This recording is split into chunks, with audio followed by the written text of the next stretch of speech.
रूहानी सेंट अपनी निगाहों से जीवों को वो अलौकिक नजारा दिखा देते हैं। जैसे घड़ा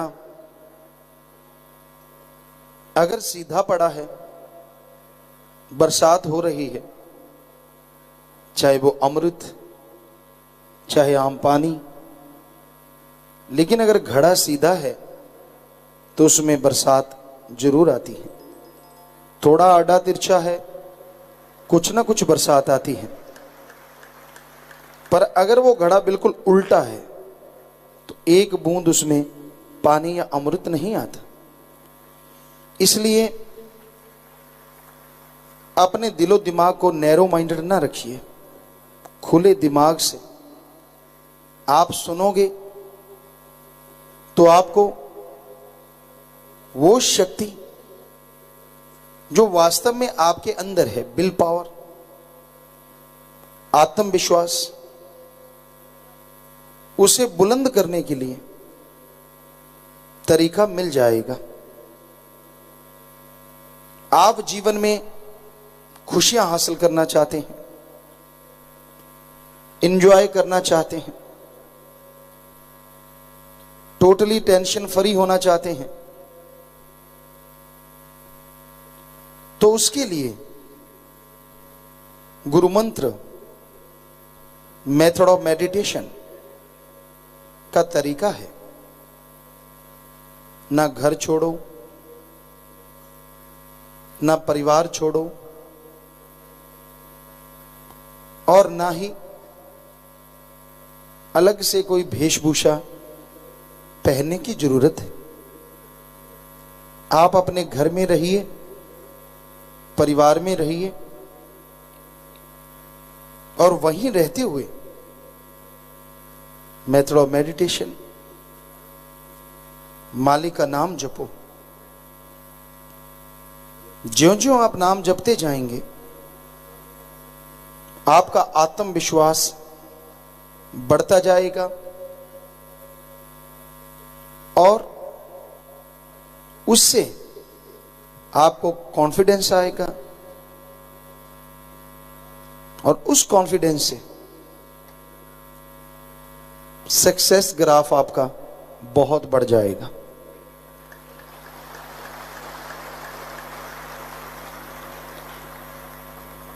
इस युग में जो लोग गम, चिंता, टेंशनों से आजाद हैं, टेंशन फ्री हैं, उस जैसा सुखी कोई दुनिया में दूसरा नहीं होता। ये टेंशन वो चिता है जो जीते जी जलाती रहती है। एक वो चिता होती है, वो आग होती है जो मरने के बाद जलाती है, और ये टेंशन जीते जी जलाती है। तो टेंशन फ्री होना आत्मिक शांति की तरफ एक कदम है।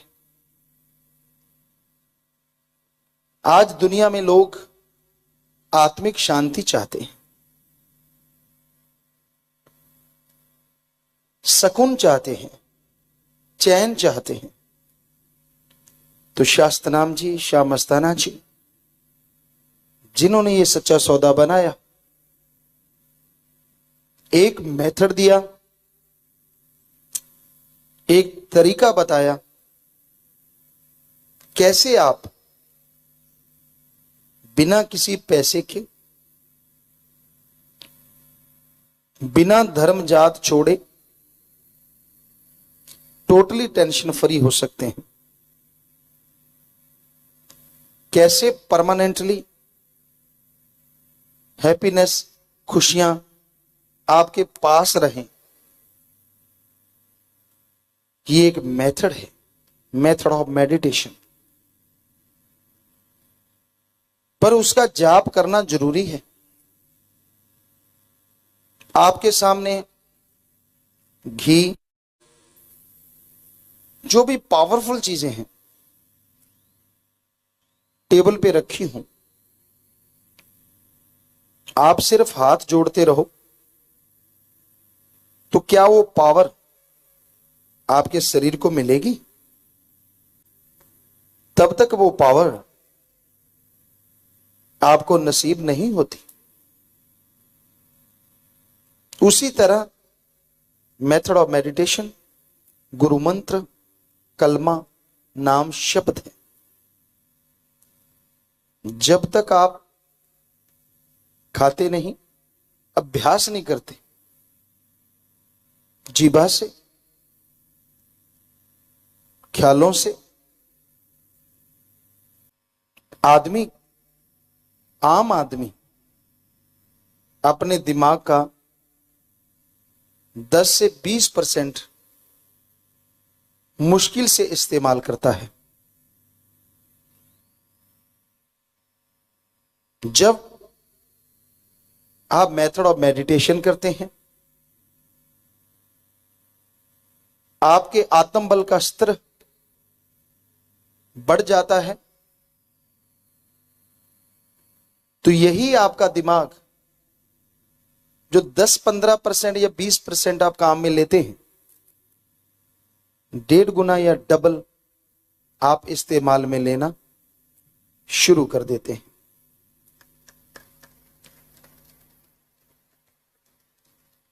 उससे आपकी हर प्रॉब्लम, हर समस्या हल होती चली जाती है। हमने सभी धर्मों को पढ़ा,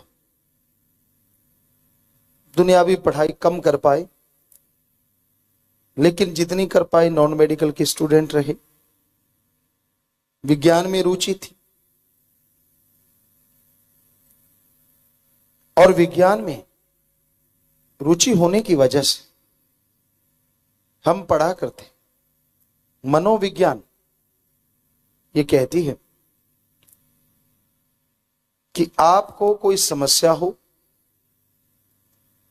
और उसका हल आपको ना मिले और आप वो समस्या किसी से शेयर ना कर पाएं, तो वो प्रॉब्लम, वो समस्या बार बार माइंड में रिपीट होती है, जिससे आपका दिमाग डिस्टर्ब होता है। दूसरे शब्दों में, आत्मिक अशांति, बेचैनी, टेंशन आपके ऊपर हावी हो जाती है। उस टेंशन को आप झेलते हैं,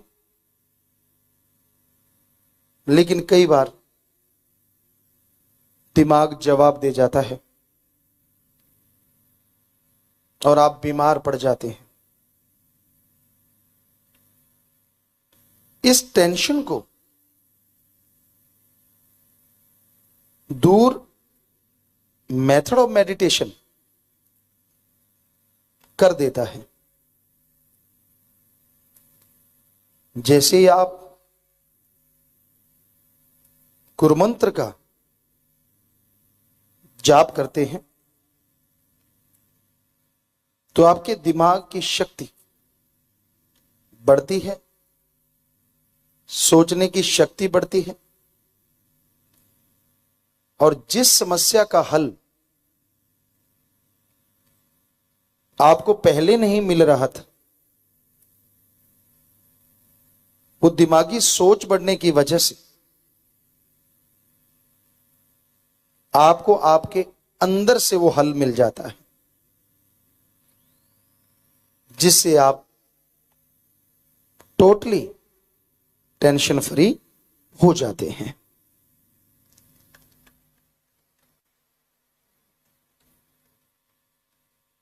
और आपके अंदर बहुत पावर छुपी हुई है, सभी के अंदर।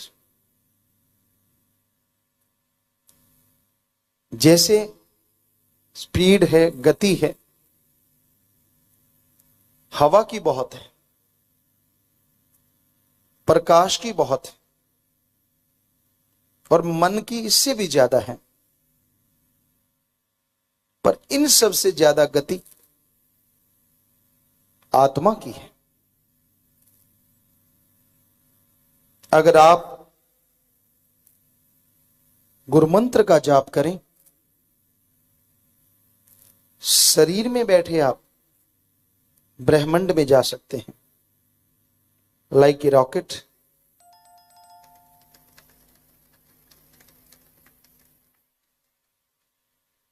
और यही नहीं,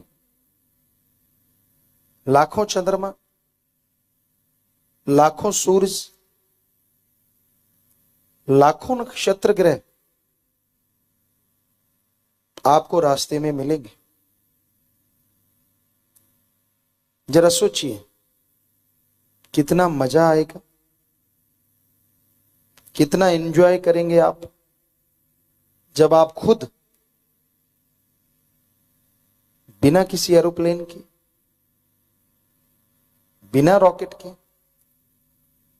चंद्रमा सूरज नक्षत्र के बीच में से जा रहे होंगे।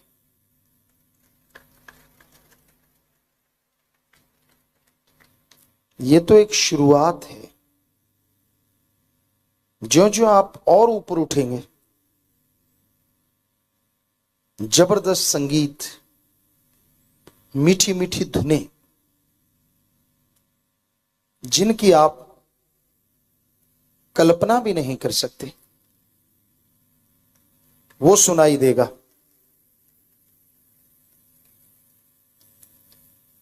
कोई बजाने वाला साज मीठी तान छेड़ दे, आंखें बंद करो, कोई गाने वाला मीठा गाए, आंखें बंद करो, तो जैसे उसकी सुर का उतार चढ़ाव होता है, उसी के अनुसार लगता है कि हम भी ऊपर नीचे उड़ते जा रहे हैं।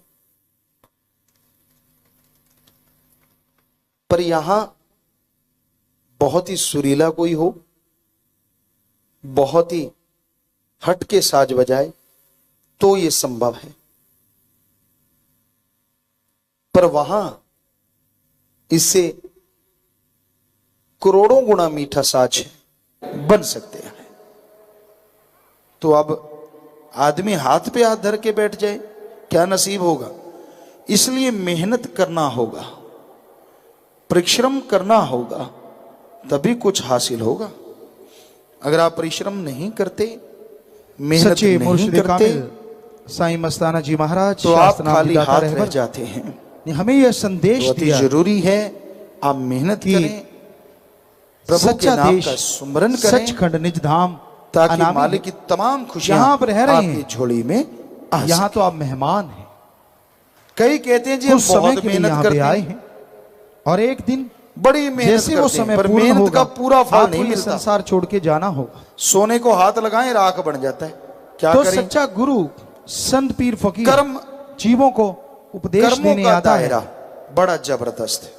दीन दुखियों की मदद करना सिखाता है। मेहनत तो करते हैं तन मन धन से, लेकिन जो संचित कर्म अपना धर्मों में फर्ज पूरा करो, बाल बच्चों का पालन पोषण करो, परिवार का पालन पोषण मेहनत करो, को जला के पर साथ साथ देते हैं, वो आपको भोगने पड़ते हैं।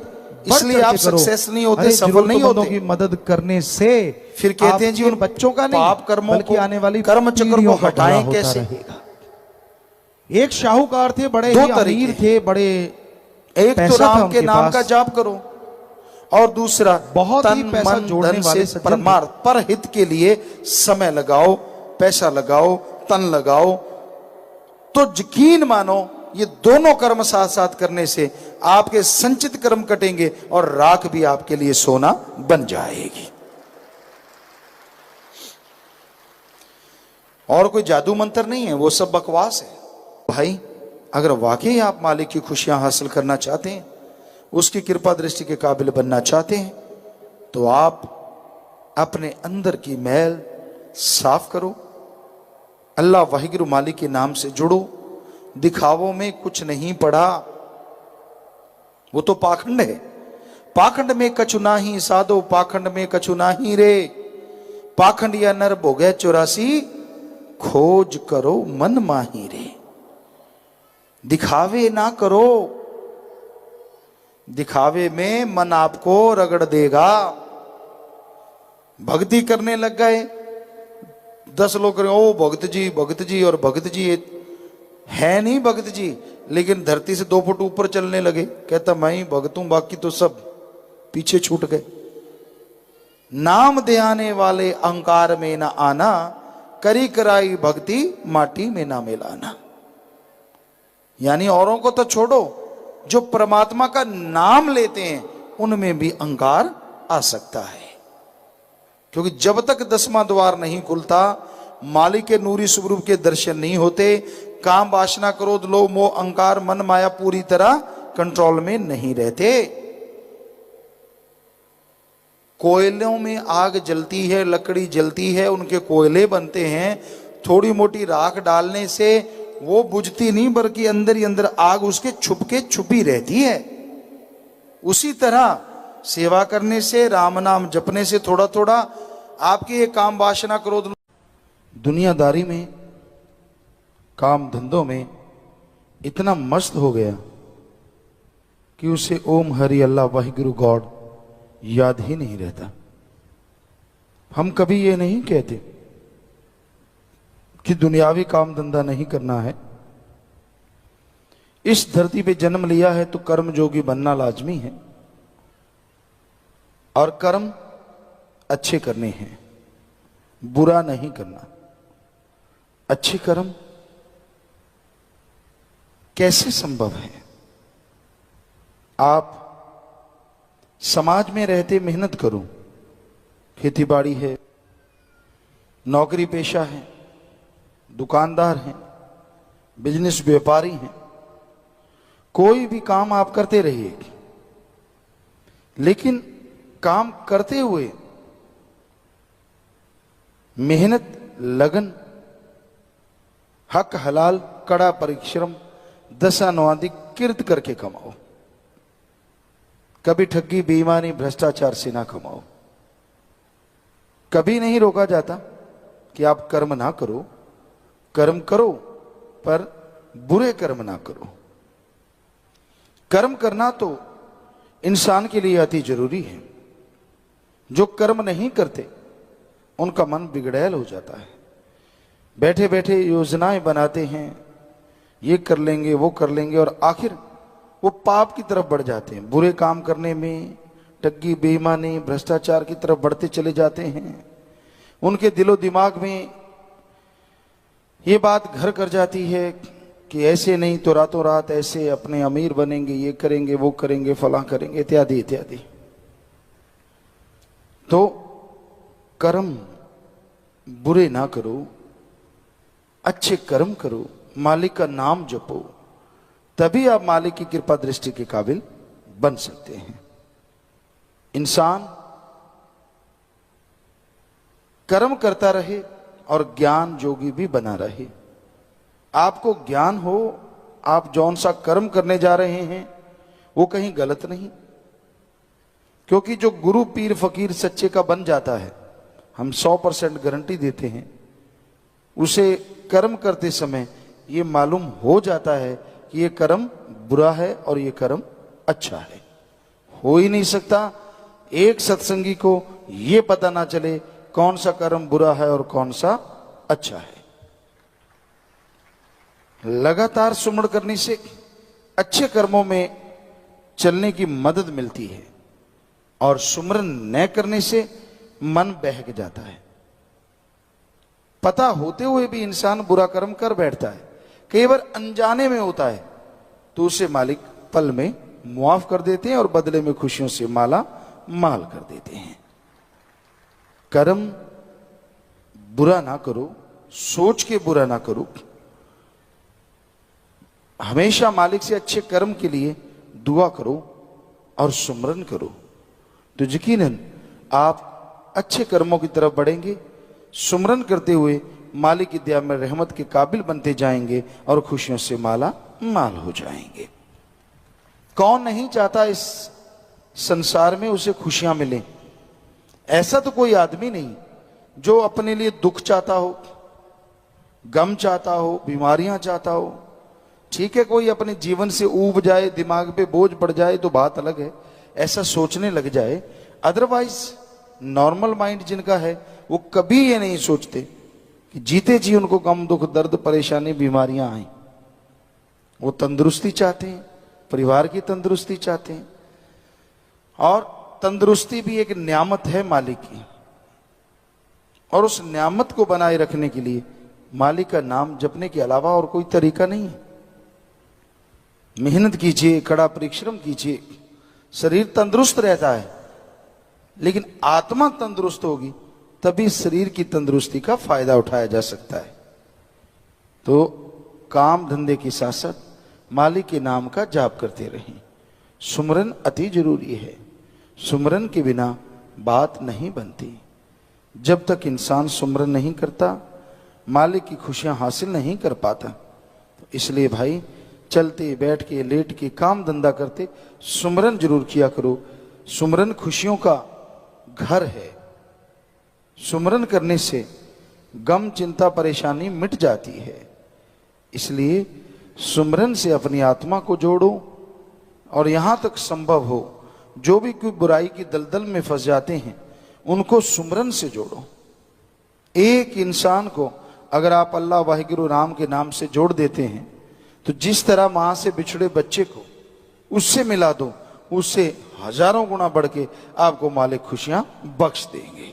सदगुरु मौला अल्लाह राम से जो प्यार मोहब्बत करते हैं, जो उसके राह पे चला करते हैं, उनके इरादे बुलंद होते हैं, उनके दिलो दिमाग में सदगुरु मौला समाये होते हैं। मालिक की राह पे चलना कोई आसान काम नहीं, लेकिन असंभव नहीं है। चलते हैं मालिक के प्यारे, चलते हैं जिन पे रहमो करम है मालिक का, चलते हैं जो नफ़ शैतान से यानी मन जालिम से लड़ते हैं, चलते हैं जो सदगुरु के वचनों पे 100% अमल करते हैं। और जो चलते हैं वो खुद तो क्या, उनके बाल बच्चे तो क्या, उनकी वो कुलें जो गुजर गई और वो कुलें जो भी इस दुनिया में नहीं आई, उनकी वजह से ही उन सब का उद्धार हो जाता है। सेवा जिसके भाग्य में मिल जाती है, तन से, मन से, धन से, जो सेवा करते हैं वो सेवा कभी भी खत्म नहीं होती, यानी की गई सेवा कभी बर्बाद नहीं होती, उसका फल 100% मिलता ही मिलता है। आदमी का मन बड़ा जालिम है, मनमते लोग बड़े जालिम है, काल तो महाजालिम है। इंसान को भरमाता है, इंसान को भटकाता है, कभी काम वासना विषय विकार के ख्याल देता है, कभी क्रोध के घोड़े पे सवार कर देता है, कभी लोभ लालच के जाल में फंसा लेता है, कभी मोह ममता की जंजीरों में उलझा देता है, और कभी अहंकार के पहाड़ पे चढ़ा देता है। ये मन का काम है। मन से लड़ना कलयुग में भक्ति है। कैसे लड़ा जाए मन से, उसको रोकने के तरीके हैं। एक तो सेवा करो, दूसरा घंटा सुबह शाम सुमरन करो, मालिक से मालिक को मांगते रहो। कभी विचार आ भी जाए टेंशन ना लो, उन विचारों पे अमल ना करो। बस आपको कुछ नहीं कर सकता काल, मन आपको कुछ नहीं कर सकता। जब आप मन के लोभ लालच में आके बुरे कर्म करने लग जाते हैं, मन के लोभ लालच में आके बुरी तरह फंस जाते हैं, तो आप गिर जाते हैं भक्ति से, गिर जाते हैं मालिक के प्यार से। मन के कहे चलो मत कोई, मन के कहे अनुसार कभी ना चलो। पीर फकीर कहते हैं उनको सुनो, अमल करो, यकीनन आपका बेड़ा पार होगा और मालिक की दया में रहमत आप पे मूसलाधार बरसेगी। तो अंदर की बुराइयां दूर करनी है, अंदर के बुरे विचारों को रोकना है। बस सुमन कीजिए, सेवा कीजिए, सबका भला मांगिए। छोटी छोटी बातों के लिए उलझो मत। आदमी अपने पांव पे कुल्हाड़ा मारता है जब जरा जरा सी बात के लिए झगड़े शुरू कर देता है, टोंट कसता है, एक दूसरे को बुरा कहता है। वो खुद बुरा होता है, उसकी भक्ति कट जाती है, मालिक की निगाहों से दूर हो जाता है। जो जितने चतुर चालाक बन के बुरे कर्म करते हैं, यानी किसी को पता नहीं चलने देना, किसी को महसूस नहीं होने देना, उनके परिवारों में, उनके अंदर ऐसी कमियां आती हैं जिसकी वजह से वो बर्बाद हो जाते हैं। इसलिए उस मालिक को खिलौना ना समझो, वो सब जानता है। आप कब क्या, कहां क्या सोच रहे हैं, क्या करने वाले हैं, उसको पहले से मालूम है। कई कहते जब भगवान को मालूम होता है वो रोकता क्यों नहीं? रोकता है। जो मालिक का प्यार करने वाले हैं, मालिक का नाम जपने वाले हैं, उनके अंदर आवाज जरूर आती है कि तू गलत रास्ते पे चल पड़ा, तेरा रास्ता बदल गया है, अब तू बुरे कर्म करने शुरू कर रहा है, मनमते चल रहा है, गुरुमता तेरा खत्म हो गया है। लेकिन मन अहंकारी इतना दबा देता है, अरे छोड़, गुरुमते चल के कौन सा तुझे हीरे मोती मिल गए, गुरुमते चल के कौन सा तुझे जायदाद मिल गई, चल तू अपने हिसाब से चलेंगे, अपने हिसाब से जिंदगी जिएंगे। फिर अपने हिसाब से कर्मों का बोझ उठाना पड़ता है, तब कुरलाता है, लेकिन तब तक बहुत देर हो चुकी होती है। इसलिए संत पीर फकीर जो बताते हैं कि अल्लाह मालिक की आवाज तो आती है कि बुरा कर्म मत कर, मनमते मत चल। एक बार की बात है, परमपिता शास्त्राम जी दाता रहबर के पास कोई सत्संगी आए और हम भी आए थे। हमें पूरा ख्याल में नहीं आए थे या नहीं, लेकिन याद आता है कि हम आए हुए थे। तो उस किसी सज्जन ने आके पूछा, पिताजी ये मैं घर बना रहा हूं, वैसी लाइन से खींच के, तो मैं जंगला इधर रखूं या उधर रखूं? अब पास खड़े जिम्मेवार थे, वो हंसने लगे, कहते यार ये भी कोई पूछने वाली बात है, तेरी मर्जी, जिधर मर्जी जंगला रख ले। परम पिताजी मुस्कुराए। सत्संगी कहने लगा, नहीं मैं तो पिताजी से पूछूंगा। तो बेपरवाह जी ने फरमाया, गुरसिख की भावना होती है, जो जंगला भी पूछ के रखते हैं उनके मकानों की रक्षा भी फिर मालिक ही किया करते हैं। सो ये तो एक उदाहरण है। कहने का मतलब, जो गुरुमुखता की राह पे चल पड़े तो फिर दुनिया के तानों से या दुनिया की बातों से उलझना क्या, किसी से लड़ना क्या? आप अपने रास्ते पे चलते जाइए, अपने आप रक्षा